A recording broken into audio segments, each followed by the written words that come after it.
Kembali kita mengikuti spesial report membedah RAPBN 2015 di Gedung DPR RI Senayan, Jakarta, dan langsung kita menuju ke sana untuk mendengarkan pidato Presiden. Untuk membawa negeri ini ke arah yang lebih baik. Hadirin sekalian yang saya muliakan, pada kesempatan yang baik ini, saya ingin menyampaikan apresiasi saya kepada pimpinan dan anggota DPR RI untuk kerjasama atas pembahasan yang dilakukan dalam pembicaraan pendahuluan RAPBN 2015 ini. Penyusunan RAPBN tahun anggaran 2015 juga dilakukan dengan memperhatikan saran, pendapat, dan pertimbangan DPD RI. Secara khusus saya juga ingin menyampaikan penghargaan saya kepada DPR RI yang telah bekerja keras bersama pemerintah untuk menyelesaikan perubahan APBN 2014 pada tanggal 18 Juni 2014 yang lalu lebih awal dari biasanya. Perubahan itu memang diperlukan untuk merespon perkembangan situasi global dan nasional yang begitu cepat. Sejak 2013 yang lalu, suasana ekonomi dan keuangan global berubah yang ditandai oleh merosotnya harga komoditas ekspor utama kita dan kemudian mengetatnya situasi likuiditas global karena perubahan kebijakan moneter Amerika Serikat. APBN dan neraca pembayaran kita terkena imbasnya dan mengalami tekanan yang cukup serius. DPR RI ternyata tanggap mengenai urgensi masalah ini sehingga penyesuaian APBN 2014 dapat diselesaikan tepat waktu. Perubahan APBN 2014 dan penyesuaian berbagai kebijakan fiskal yang mendukungnya, serta langkah-langkah kebijakan di bidang moneter, serta kebijakan-kebijakan sektoral yang kita ambil, merupakan respons utuh kita terhadap masalah yang saya sebut tadi. Alhamdulillah, dari indikator-indikator yang ada, usaha kita nampak mulai membuahkan hasil. Defisit APBN maupun neraca pembayaran tetap dapat dikendalikan dan potensi gejolak ekonomi dan keuangan di dalam negeri dapat kita redam. Penyusunan RAPBN 2015 juga diawali dengan momentum yang baik terkait dengan keputusan Mahkamah Konstitusi pada tanggal 22 Mei 2014 menyangkut judicial review Undang-Undang Nomor 17 Tahun 2003 tentang Keuangan Negara dan Undang-Undang Nomor 27 Tahun 2009 tentang MPR, DPR, DPD, dan DPRD. Kami menyambut baik putusan Mahkamah Konstitusi yang pada dasarnya semakin mempertegas peran pemerintah dan DPR RI dalam pembahasan dan pengawasan anggaran negara. Saya yakin bahwa dukungan checks and balances secara lebih strategis dan konstruktif atas APBN ke depan oleh DPR RI akan semakin memperkuat APBN dalam mencapai tujuan nasional yang kita cita-citakan bersama. Hadirin sekalian yang saya muliakan, perlu saya kemukakan bahwa berbeda dengan nota keuangan dan RAPBN tahun-tahun sebelumnya, nota keuangan dan RAPBN tahun 2015 disusun oleh pemerintah yang mengemban amanah saat ini untuk dilaksanakan oleh pemerintah baru hasil pemilu tahun 2014. Oleh karena itu, penyusunan anggaran belanja Kementerian Negara dan lembaga dalam RAPBN 2015 masih bersifat baseline, yang substansi utamanya hanya memperhitungkan kebutuhan pokok penyelenggaraan pemerintahan dan pelayanan kepada masyarakat. Saya berharap langkah ini dapat memberikan ruang gerak yang luas bagi pemerintah baru untuk melaksanakan program-program kerja yang direncanakan. Setelah tanggal 20 Oktober mendatang, saya yakin bahwa pemerintah baru akan memiliki ruang dan waktu yang cukup untuk memperbaiki anggaran dan memasukkan berbagai program yang akan dilaksanakan 5 tahun mendatang. Hadirin sekalian yang saya hormati, sungguh kita patut bersyukur dalam 10 tahun terakhir ini pembangunan di tanah air kita mengalami kemajuan yang menggembirakan. Pada tahun 2004 total belanja negara adalah sebesar 427,2 triliun. Pada tahun 2014 ini, angka tersebut mencapai 1.876,9 triliun. Berarti dalam 10 tahun belanja negara meningkat sekitar 4 kali lipat. Selama 10 tahun terakhir, anggaran kesehatan meningkat sekitar 8 kali lipat dari 8,1 triliun pada tahun 2004 menjadi 67,9 triliun pada tahun 2014. Pada kurun waktu yang sama, anggaran pendidikan meningkat 6 kali lipat dari 62,7 triliun menjadi 375,4 triliun. Anggaran untuk infrastruktur meningkat hampir 11 kali lipat dari 18,7 triliun menjadi 206,6 triliun rupiah. Dan anggaran untuk ketahanan pangan meningkat hampir 7 kali lipat dari 10,7 triliun menjadi 72,4 triliun rupiah. Peningkatan belanja tersebut dilakukan seraya tetap menjaga defisit anggaran dalam angka yang selalu lebih rendah dari batas defisit yang ditetapkan dalam perundang-undangan, yaitu sebesar 3% dari PDB. Prinsip kehati-hatian fiskal dan pengamanan risiko fiskal juga kita terapkan dalam pengelolaan utang kita. Rasio utang terus kita turunkan dari 56,6% dari PDB pada tahun 2004 menjadi sekitar 25,6% pada tahun 2014. Hal ini akan terus kita jaga keseimbangannya di tahun-tahun mendatang, sehingga anggaran kita tidak mudah terpengaruh oleh gejolak keuangan domestik maupun global, serta sekaligus untuk makin memperkokoh kemandirian fiskal kita. Peran APBN sebagai instrumen kebijakan untuk meredam gejolak ekonomi dan keuangan selalu kita padukan dan kita sinkronkan dengan langkah-langkah di bidang moneter, keuangan, dan kebijakan-kebijakan sektoral yang relevan. Pada tahun 2008 misalnya, ketika terjadi krisis keuangan global yang sejumlah pengamat menyebutnya sebagai krisis keuangan terdahsyat yang dialami dunia sejak krisis tahun 1929, kita meresponnya dengan melakukan penyesuaian mendasar APBN kita, disertai dengan langkah-langkah taktis dan cepat di bidang moneter dan perbankan, serta di sektor-sektor terkait. Langkah kebijakan itu telah berhasil meminimalkan dampak krisis tersebut pada perekonomian nasional yang kemudian bangkit kembali dengan cepat. Hal yang sama juga kita lakukan pada tahun 2013-2014 ini untuk skala krisis ekonomi yang lebih kecil. Saudara-saudara sekalian yang saya hormati, APBN bukanlah hanya berkaitan dengan tambahan besaran angka-angka pendapatan dan belanja negara. APBN digunakan sebesar-besarnya untuk kepentingan pembangunan dan pelayanan pemerintah kepada masyarakat.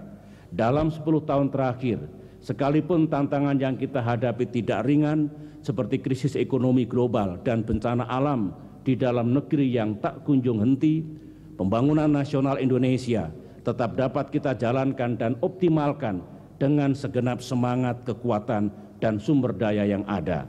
Indikator-indikator pembangunan menunjukkan bahwa rakyat Indonesia mengalami peningkatan kesejahteraan dibandingkan periode sebelumnya, baik secara kuantitas maupun secara kualitas.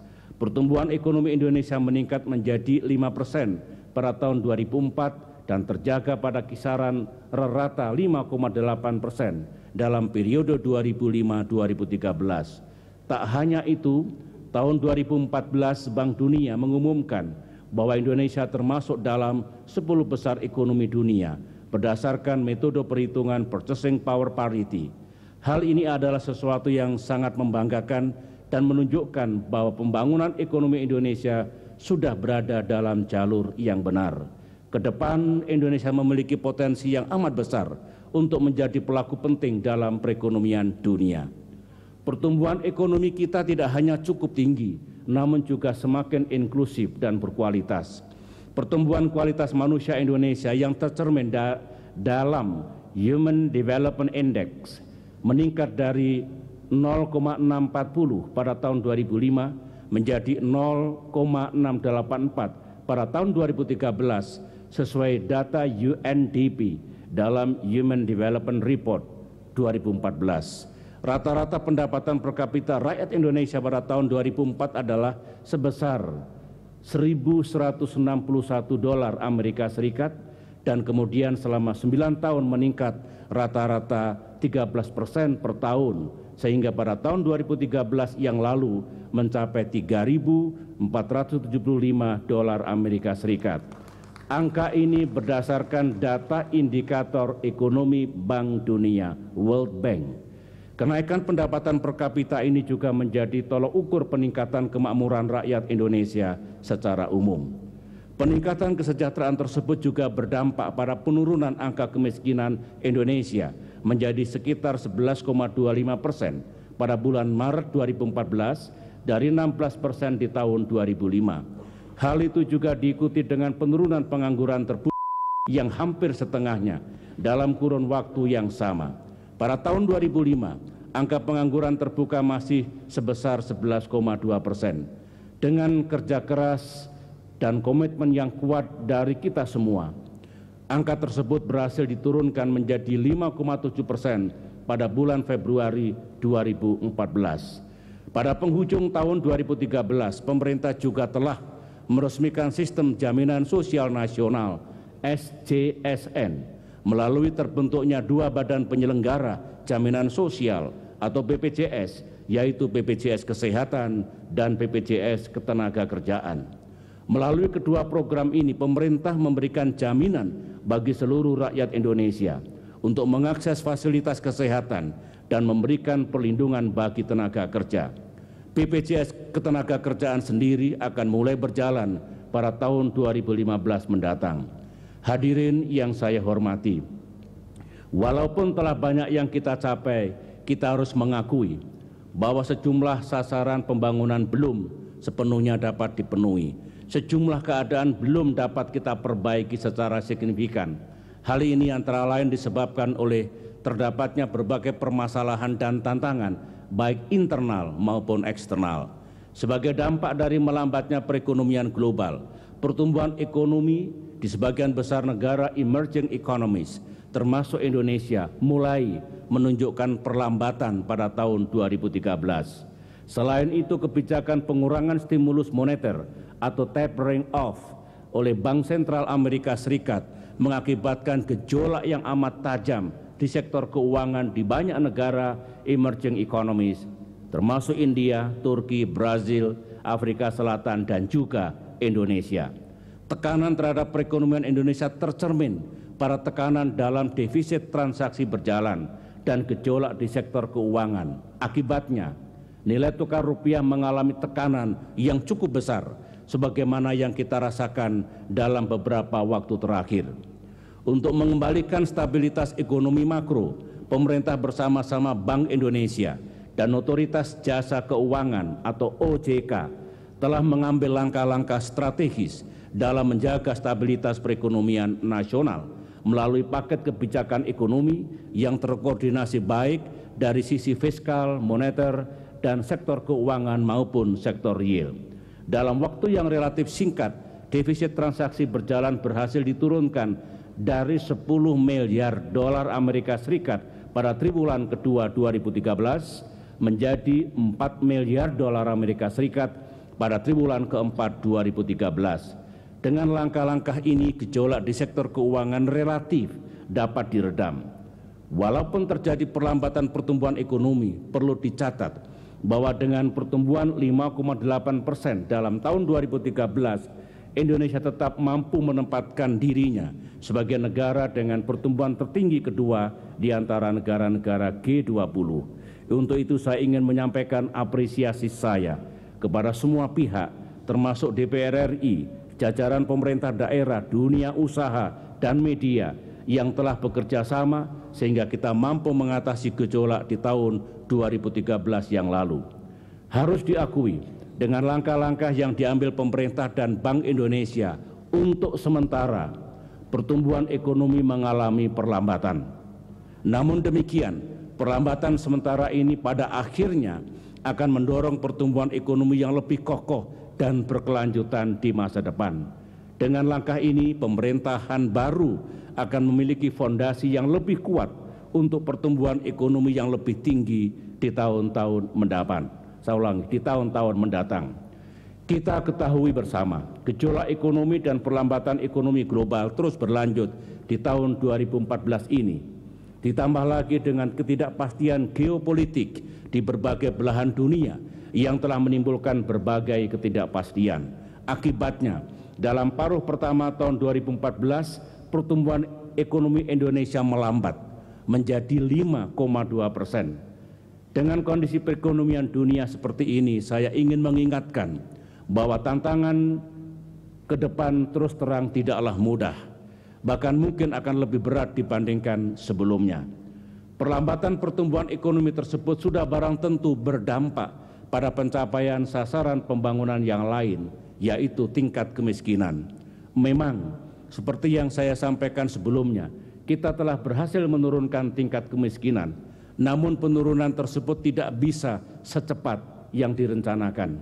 Oleh karena itu, menjadi tugas kita bersama untuk terus menurunkan tingkat kemiskinan di masa depan dengan berbagai upaya yang efektif. Hadirin sekalian yang saya muliakan, tahun 2015 mendatang menandai dimulainya pelaksanaan Rencana Pembangunan Jangka Menengah Nasional atau RPJMN ketiga tahun 2015-2019. Sebagaimana kita ketahui bersama, RPJMN merupakan strategi pembangunan dan kebijakan yang disusun sebagai tahapan untuk mencapai tujuan mewujudkan Indonesia yang mandiri, adil, dan makmur. Dalam RPJMN ketiga ini, pemerintah telah menetapkan beberapa isu strategis baik di bidang politik, hukum, pertahanan, dan keamanan maupun perekonomian dan kesejahteraan rakyat.